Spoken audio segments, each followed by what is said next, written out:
We're in Colossians chapter 3. We're continuing in our study in Colossians. We have some exhortations here about, as the elect of God, put on bowels of mercies, kindness, humbleness of mind, meekness, long-suffering, forbearing one another, forgiving one another. If any man have a quarrel against any, even as Christ forgave you, so also do ye. Verse 14, the bond that puts all these things together, that makes all this possible. Why we can put this on is because of love. Put on charity. It's the bond of perfectness. Let the peace of God rule in your hearts, to the which also ye are called in one body. Be ye thankful. Let the word of God dwell in you richly in all wisdom, teaching and admonishing one another in psalms and hymns and spiritual songs, singing with grace in your hearts to the Lord. Whatsoever ye do in word or deed, do all in the name of the Lord Jesus, giving thanks to God and the Father by Him.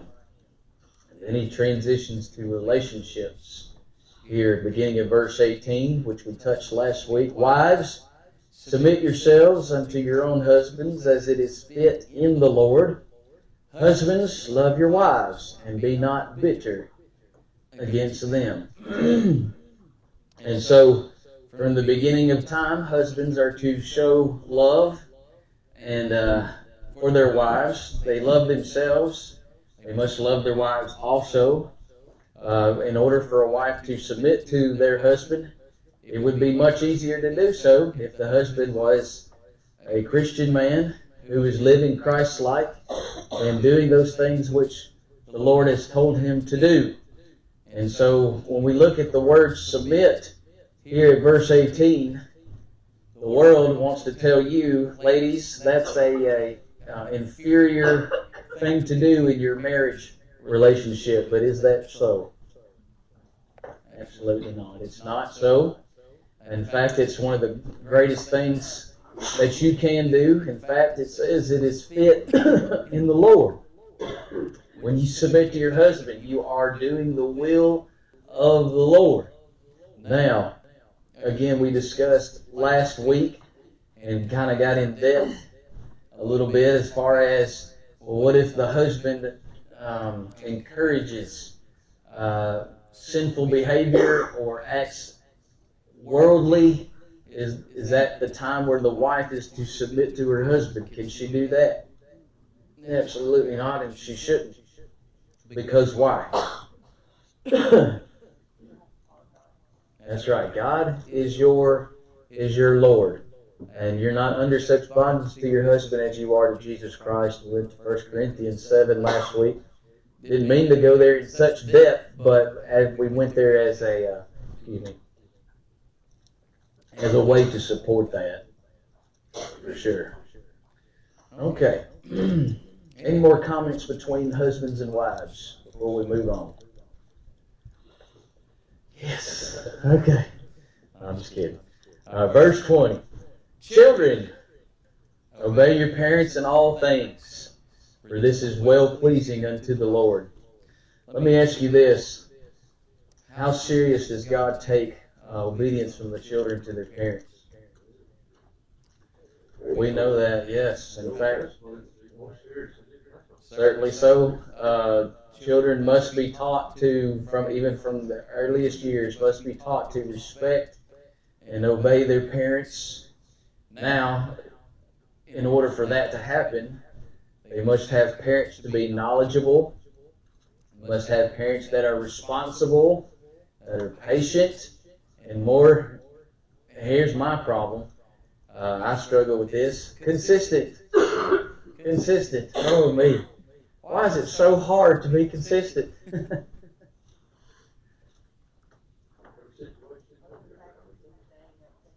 Yeah. There's many reasons. It takes a lot of diligence for one, because if you spank your child for one thing, and if he does it again, and you have to be consistent and do it again. You know, he or she, I say he, because I have 3 boys, but he needs to know that if he's going to do a certain thing, this is the consequence. Okay? I'm going to count 1, 2. They didn't get that far when I was growing up. I know, and yeah, that's all it does. Is it teaches them how to count, right? I've got 3 more seconds to really push your buttons. Yeah, well, Raymond, that's one of my strategies. So, yeah, no, well, maybe. Yeah. It's one of those things where I'm like, if you do that again, he does it again. All right, I said it once. If you do it again, Plus, each child has its different personality. Certainly so. Yeah, certainly. But it's a listen. As our children grow up, there's the responsibility is twofold. At first, it has to come from us. Okay. We have to be all these things, but then the children, as they grow up, their responsibility to obey grows. Well, it's a process. Okay. And so that's why the first 5 years are the most important, because that's when you can set the ground rules, right? If we've never been consistent or any other thing, and then they're teenagers, and then wow, okay, now we've got to punish them. You know, I didn't think they would do something so bad, you know, or something like that. I've seen all kinds of parents, you know, being a teacher. The parents who believe that their child never makes a mistake and never does anything wrong. I've seen that before. Parent teacher conferences are always fun. Real, it's not that bad, because the parents that show up are the ones I really don't need to speak to. But the parents that don't show up are the ones I need to tell them about their child. There was this one child. He stole something off my desk and he lied about it. And I told the story to the parents, and she turns to her son and she goes, "Is that true?" I'm like, "What are you doing? You calling me a liar? I just told you what happened." But she wanted to get his side of the story, and of course whatever. Anyway, you have all kinds of parents, and it's really important for the early years to do that. But going back to the seriousness though. Of God. Why do you think it is so important for children to learn obedience to their parents? Why is this, children, obey your parents in all things? Why is this so serious? If they don't start out doing it, they'll never expect any law enforcement or anything. That's the problem we have now. All right, that's exactly, okay, yes, very good. The home, all right, it destroys the home, and therefore it goes out to society. What about let's go to a further step. Okay. That's exactly right. Okay. We have grown people, even those who are up there in decades, who still refuse to submit to the authority of God. Okay. How do we expect our children to if we don't? Right. And so that's why it's so serious. God is very, very serious. In fact, we can go to Deuteronomy, if you will, chapter 21.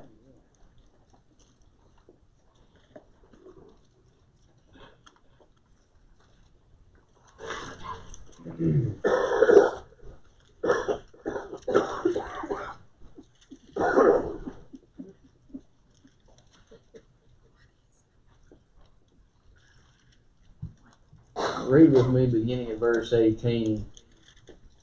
Check this out. It's, if a man have a stubborn and rebellious son, interesting how he says son, but which will not obey the voice of his father or the voice of his mother, and that when they have chastened him, will not listen to them, then shall his father and his mother lay hold on him, and bring him out unto the elders of his city, and unto the gate of his place.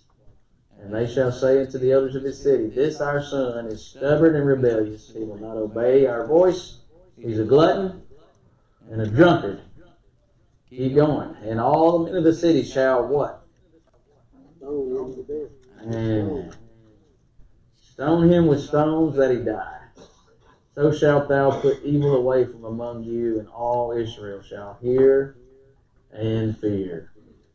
And so it's a sin worthy of death. Now we know that we don't do that today, obviously. Cut down on the population. Quite a bit. Yes, sir. Probably, if you think about it, it's one of the reasons why we've got so many killings today is because of there's no, if everybody. I would agree to that. The leniency to laws, and the lack of reverence to the law, or severity of punishment. Certainly, there's a lot of slap on the wrist kind of deals and such. That is definitely a reason for that. But this right here, now we know this is no longer enforced. We don't do that, but we go back to Romans 15:4, and it says, whatsoever things are written aforetime were written for what? Learning. And what can we learn just from this here, Deuteronomy 21:18 through 21? I think the example that they set will make other children notice that maybe they should, we're so busy on things and let it slide. Yeah. You set the example that I think that's the reason for consistency. I think that's why it's so important to be consistent. Because if the punishment is unknown, they're gonna test it and see what will happen.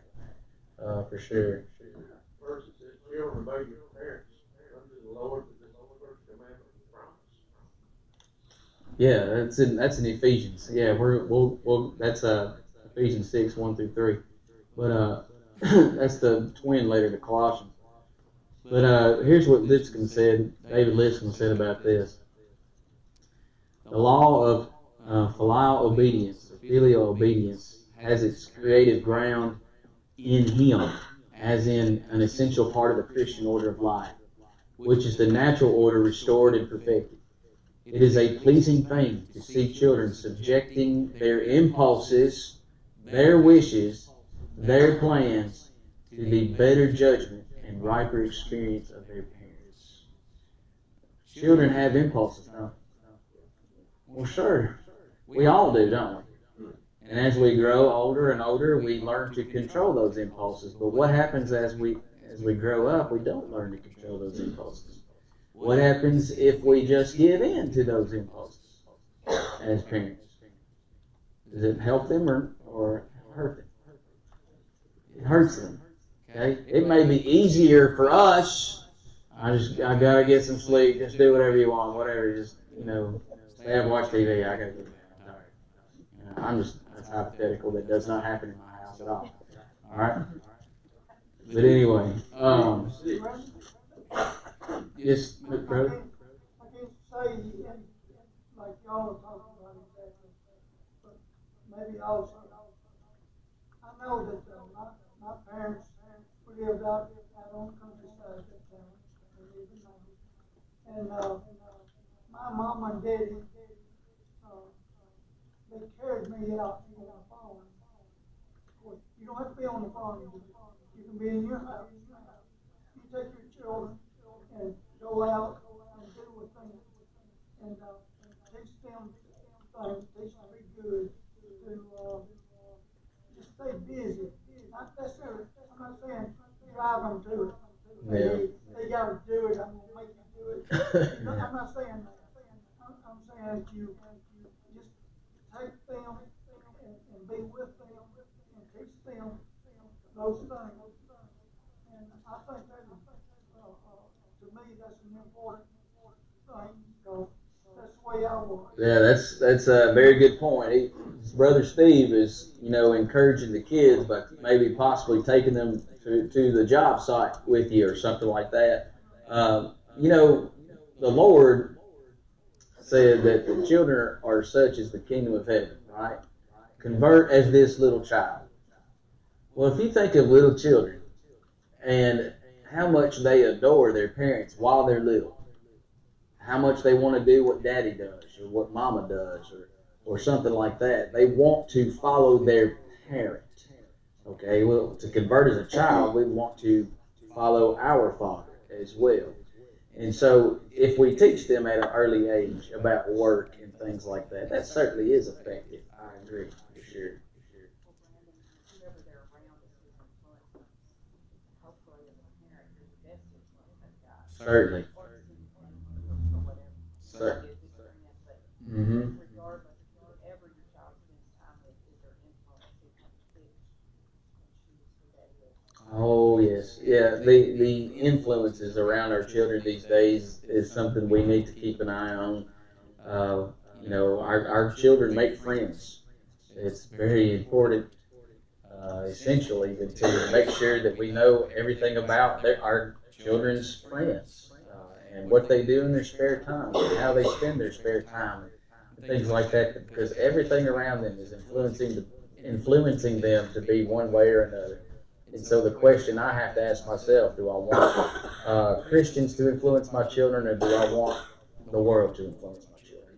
And it all comes down to that. And that's going to take more diligent effort on my part, on Erica's part, make sure that they're getting the right influence. For sure. That's on me. That's on me, especially as the father, being the head of the household and things like that. Certainly. Oh yeah, certainly. Yeah, certainly. Yeah, be parents first. Absolutely. Somebody about. Not just taking with you to work, really, but involving them in all that you do. Oh yeah. Establishing that relationship, because they're with you, working with you with little things. Mm-hmm. That. Ooh, see, yeah. And that's a development there too at the early age, and they'll come. I like what you just said. It's an eye opener, really. They'll come to you for the little things, and then as they grow, and you'll want your children to come to you if there's something serious going on in their lives or something that happens. We've got to open that up to where they would want to do that. Plus, that'll help you with verse 21. Yeah. Sir? I said, what he's talking about will help you with verse 21. Yeah. The one we're fixing to go into. Yes, sir. Right now, as a matter of fact. Verse 21, Colossians 3. Oh, yes, One ma'am. more thing. Sure. You teach them along the way. With all these things you would, but you don't wait until they need to be disciplined. Oh, right. If you wait until they mess up, ask them questions. Well, what was wrong with that child's behavior in school? Or, how come that didn't work out? Because we start thinking for themselves too. Oh, You don't yeah. wait until they're in trouble to start correcting. Ah, yeah. Very good. Very good point. Waiting until the punishment is needed is not, or when the discipline is needed. Discipline is simply a teaching. That's what that is. And if you wait till they're in trouble to say something to them, that's when it's really too late to be saying something to them. And just in everyday situations, you can educate your children for sure. Ephesians 6, 1 through 3. Mm-hmm. Children, obey your parents in the Lord, for this is right. Honor thy father and mother, which is the first commandment of promise, that it may be well with thee, and thou mayest live long on the earth. What's that first reading? Well, Lead a good life. Well, it certainly would help with a life. It doesn't guarantee a long life. It's just, if you listen to experience of your parents, you certainly will have an easier life. What is our tendencies, especially in our adolescence and our young adult age? Failure. Oh man, that's one thing. I think I'm gonna live forever. Number two, I got it all figured out, right? Oh man, I know everything, and you can't tell me anything. I know it all. Ugh. Come to find out, I don't know nothing. Verse 4 tells you what to do about it. But ye fathers, provoke not your children to wrath, but bring them up as a nurture and admonition of the Lord. That's right. In fact, we're about to talk about the parallel verse in Colossians 3:21, where it says, "Fathers, provoke not your children to anger, lest they be discouraged." There are parents out there that are so severe it can never be satisfied. They're hard to please, if you will. The child desires to please his mom and daddy. I mean, that's a natural tendency. They want the mom and daddy to be proud of them. And they'll work hard and they will do those things that are right, and even they want you to notice, and they'll even come to you and say, "Hey, look what I did." You know, that's a very important situation right there. Make sure they know that you are in fact proud of them, because if you don't, what's going to happen? It says it right there. Unless they be discouraged. What happens when a heart becomes discouraged? You quit trying, lose confidence. I mean, can you notice all those things that were just said, how it would affect our work, even with the Lord? I mean, we could even influence each other in that similar instance. Yes, it causes our children's hearts to harden to the point to where there's no return. And that's very important to remember. Nurture them, train them. I know when Erica was growing up, I tried my best every day, to tell her, Daddy's proud of you. Yeah. Yeah, and you even tell your grandkids that too. I appreciate that. That's right. So, yes, parents owe it to their children and their everlasting well-being to train them for the Lord. In no point of duty are Christians more negligent than in training them in the nurture and admonition of the Lord. They should be trained from the beginning to obey, but with love. Okay? That's the important thing. That's the key thing right there. And if we love our children, we're not going to provoke them. Right. One thing that, Hold on just a second, Brother Steve. I couldn't. That's okay. I was just gonna say, going along their lines, you know, when our kids spend time with us, just like when we spend more time with God, we get to know Him more, we want to please Him. Right. If they're spending time with our kids, it's along the same lines. They spend more time with us, they get to know us more and love us more. Mm-hmm. They want to please us more too, so it's kind of a parallel. Yeah, it certainly is. It is parallel. Absolutely. Yes, sir, Brother Steve. Well, I was thinking, probably along my line in my life, that if you're, say, we talk about fathers and mothers. Mm-hmm. I'll speak from the male section of it.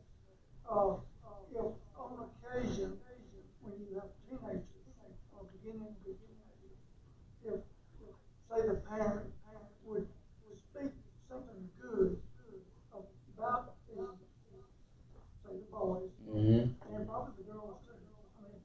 I mean, and you give them some good information in life. Don't do this or what girls you deal with. Something along that line, and go from say from the fathers or even a good friend, and pass this on, and they'll get that in their mind and be there the rest of their life. Yeah, certainly so. If they don't want to do it, if they're not ready for it, it wouldn't ever happen. That's right. Absolutely. Deuteronomy said, 6 said that we're supposed to teach our children the commandments. When they lie down, when they get up, whatever we're doing, we're supposed to be teaching them those commandments. What they need. Yes, ma'am. Yep. Yeah, it should be a routine. It should be a routine. And we are doing our children a disservice if we only rely on the assemblies to teach our children about God. We are doing them a huge disservice. We are depriving them of things that they really need. It needs to be at home as well. It has to be at home as well. Right. Yes, absolutely. Okay. One more thing about that, the husband and wife need to be together on these things. Yes, sir. You don't want to fight with each other. The children observe everything, don't they? And it's all connected, right? It's all connected. So being too stern and overly demanding, hard to please, that's going to drive a child to resentment, fill that child with discouragement. It will cultivate an inferiority complex, making them less valuable to themselves, to the community, and more importantly to the Lord. So not doing that as well. Just an illustration here, a hippie grandfather brought his grandson into a barber shop for a haircut. The grandpa continued to wear his gray hair long, arranged in a ponytail. He had rebelled against his father, who wanted him to wear his hair short. He showed his resentment and disregard for his father's will by letting his hair grow long. Now, this hippie grandfather told his grandson to only have a light trim, but the grandson had his own ideas. To show his rebellion against his grandfather, he had the barber cut his hair short. The more things change, the more they remain the same. There it is. So it's all about love. It's the obedience is so important, and if you nurture them, now listen. Nurturing is different than spoiling. Okay, it's a whole different thing. Nurturing also includes the discipline. Nurturing and training gives the child what he or she needs, not what he or she wants. Okay, so we need to make sure that they are nurtured and getting what they need to get, so that, more importantly, and when that day comes, they can go ahead. Okay, it's all about us helping them do that. Okay. Any other comments before we dismiss? Well, I'll tell y'all a Tony Darrah story, okay? And this is why I'm telling you the story. It's got a point to it. Tony Darrah, I came in from work one day, and she had everything. I mean, everything out of the refrigerator and everything, on the kitchen table, on the cabinets, and everything. And I came in, and of course, you know, I'm ready to start cooking. I'm cooking supper. So, Tony Darrah, what are you doing? I clean the refrigerator. And I'm like, great, okay, you know. So I go in there and I clean the refrigerator. Help her start putting stuff back in. You know, that was good. And then something probably needs to be done. Then a couple of days later, all my canned foods, everything's out of the cabinets, all on the table, all over everything, over everything. And I'm like, Tommy, what are you doing? I mean, I straightened up the cabinets, and I'm like, okay, well, listen, you know, I don't have, you know, we'll put them all back in, and we'll get it all straightened up. You did good, you know, let's get them all put back up. I said, but then you can't do this every day. Well, now I couldn't get her to do it if I wanted to. The moral of the story, just keep her let just let her go, man. And now I could ask her to do something and she wouldn't do it for nothing. So I probably didn't handle that very well. Well, that's true. I mean, kids, when they're younger, they want to help out and work, and then when they get older, you can't make them do anything. This was just a couple of years ago. Oh, that's It was older. But I'm telling you that it, I probably got a little aggravated the second time around, and I probably shouldn't have, and I might have a little more things cleaned out. Yeah. Pleasure. Well, thank y'all so much for your time.